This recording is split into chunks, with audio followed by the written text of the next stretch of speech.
اور اللہ تعالیٰ نے معاملات کو درست کرنے کے لیے پہلا طریقہ یہ بتایا آیت کے اندر، یا ایھا الذین آمنوا اذا تداینتم بدین الی اجل مسمی فاکتبوہ، یا ایھا الذین آمنوا اذا تداینتم بدین الی اجل مسمی فاکتبوہ، اے ایمان والو تم آپس میں جب لین دین کیا کرو تو لکھ لیا کرو،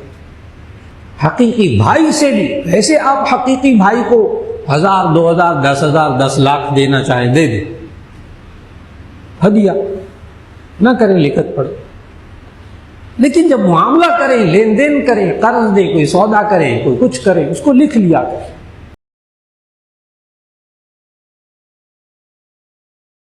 عربی میں ایک بڑا خوبصورت محاورہ ہے کہ تعاشروا کالاخوان وتعاملوا کالاجانب، حدیث نہیں ہے، محاورہ ہے، لیکن یہ مضمون